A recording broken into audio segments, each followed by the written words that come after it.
Welcome to Learn English Podcast every day. Your daily dose of fun, practical, and easy to understand English, anytime, anywhere. Whether you're on the bus, cooking dinner, or taking a break, we've got you covered. This channel helps you improve your speaking and listening. So hit that subscribe button bell and start your journey to confident English, one day at a time. Let's get started. Welcome to the deep dive. You send us your curiosity, your sources, and we pull out the key info, giving you that shortcut to being really well informed. Exactly. So today, we're diving into something many of you might be facing. The first part of the IELTS speaking test. We've got material here that outlines the common questions, the topics for part 1. That's right. And our mission today is really to give you a clear picture of what to expect in those initial minutes, to sort of demystify the personal questions they ask. Help you prepare without getting totally swamped, right? Precisely. Because this part, it's all about getting to know you, your experiences, your life. It is interesting looking at the material, just the sheer range of personal stuff they touch on. Okay, let's get straight into it then. What exactly is this? Part 1. Okay, so part 1, it's basically a short chat face-to-face with an examiner. Usually runs about 4, maybe 5 minutes. 4 or 5 minutes, okay. Yeah, and in that time, you'll probably get around 12 questions. These are based on, say, 3 different topics. 3 topics, 12 questions. Roughly. And the main thing, the really key thing, is the focus is personal. It's about your life, your views, and also things about your country or where you're from. So less about, abstract ideas and much more grounded in your reality. Exactly. Your day-to-day. And the material we have highlights 4 really common topics, ones that are quite likely to pop up right at the start. Let's begin with work. Seems like a big one. Work is definitely a very frequent starting point. You might get straightforward questions like, what's your job? Or where do you work?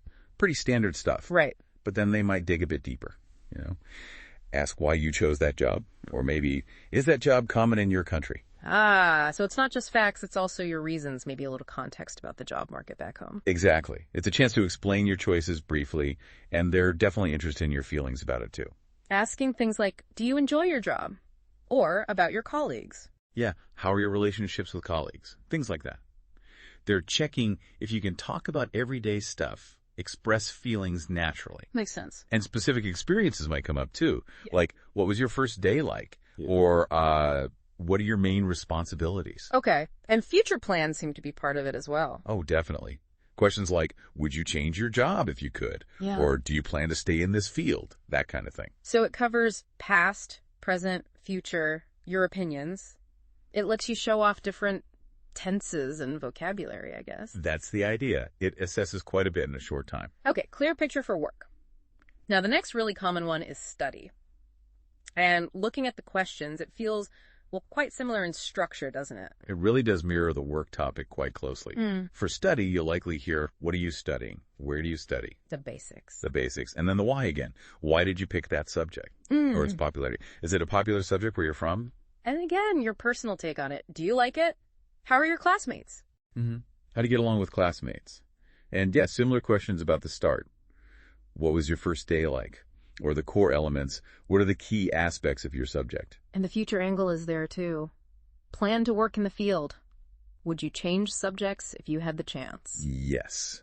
Now there's a really important point here. What if you're not actually working or studying right now? Good question. What happens then? Well, the key is just be honest. Seriously. Just say, actually, I'm not working or studying at the moment. That's perfectly fine. Really? They don't, mark you down? Not at all.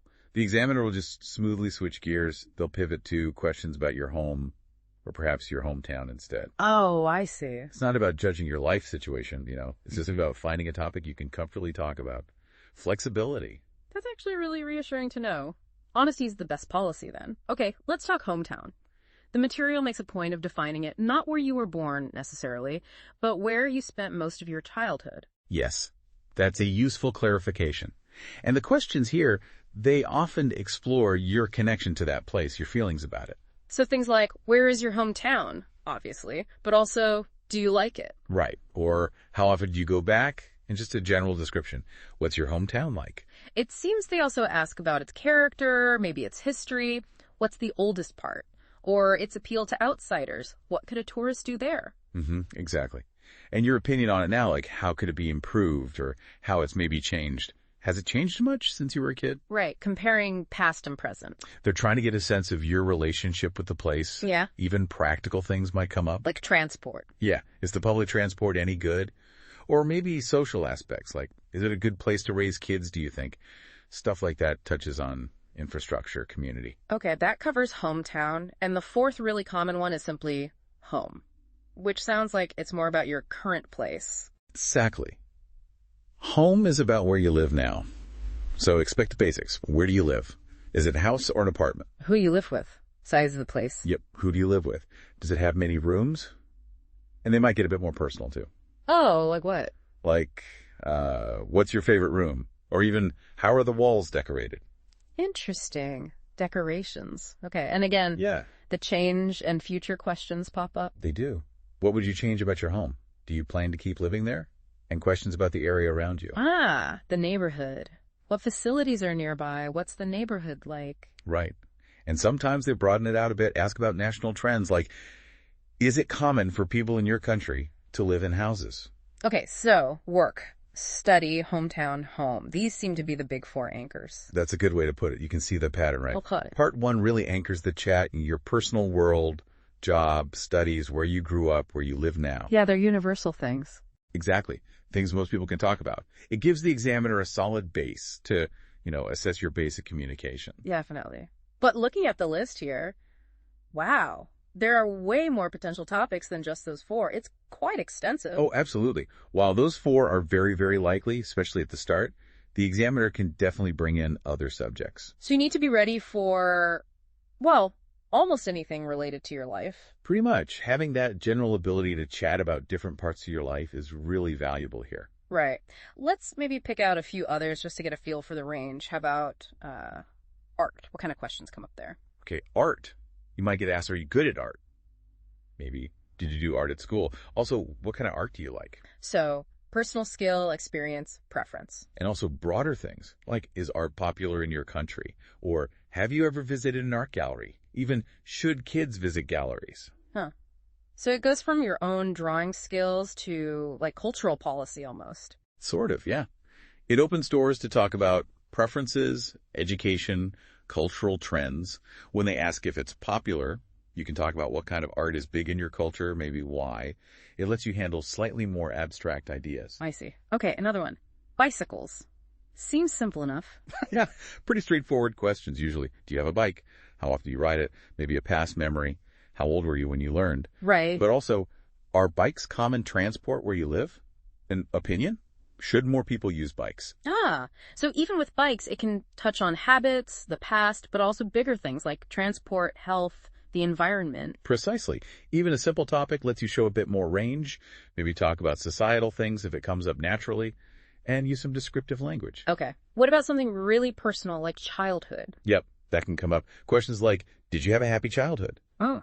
Or what's an early memory? Wow. Oh, okay. Also, did you have many friends? What did you like doing as a kid? And maybe a comparison. Better to grow up in the city or countryside. That really invites reflection, doesn't it, on formative times? It does. And it shows if you can talk about the past, express opinions on different upbringings. Even something super mundane like daily routine. Is that really a topic? Oh, yes, absolutely. What time do you usually get up? Is your routine the same every day? Describe your typical routine. Seriously. Yep. Do you ever change it? Was it different when you were a child? Is having a routine important, do you think? That just shows how, like, anything about your everyday life is fair game. It really is. They're interested in how you structure your day, your thoughts on habits, routine. It is quite a range. We've also got things like food here. Favorite food, always like the same things, foods you dislike, typical dish in your country, healthy diet, thoughts on fast food. That's so relatable. Totally. Everyone eats. It touches on culture, personal taste, health. Very common ground. And hobbies, too. Do you have any? What equipment do you need? Good to share hobbies. Hobbies as a child. Popular hobbies. Why have hobbies? You see, again, it's not just what you do. It's describing it, explaining why, talking about the social side, maybe comparing with the past or your culture. So pulling this all together, What's the main thing someone should focus on when preparing for this part? Is it memorizing answers about bikes and art? No, definitely not memorizing. That often sounds unnatural anyway. The absolute key takeaway is to be ready to talk naturally about yourself. Just talk. Yeah. About your own experiences, your opinions, memories, feelings related to these kinds of everyday topics. Be comfortable discussing you. Okay. Because he's the examiner. They're mainly listening to how you communicate. Your fluency, can you keep talking? Yeah. Your vocabulary, do you have the words? Yeah. Grammar, is it reasonably accurate? And pronunciation, they understand you easily. It's about assessing those core skills using familiar subjects. That makes a lot of sense. Okay. So part one is really like a conversational warm-up, an introduction using these common parts of life as the material. Exactly. It's your chance to show you can communicate effectively on familiar territory before things maybe get a bit more complex later on. Right. So thinking about all these potential topics, maybe a good question for you, the listener, to ponder is, what part of your own life, your history, your routines, what do you actually find most interesting to talk about? That's a great point. And maybe think about why that is. What does that reveal about how you communicate or what you value? Something to reflect on. Definitely. Thinking about what you like talking about can give you clues about your natural strengths in communication. Well, thank you for taking this deep dive with us into the nuts and bolts of IELTS Speaking Part 1. My pleasure. We really hope this gives you a clearer picture of what's involved and, maybe more importantly, how to approach preparing for it. Thanks for joining us.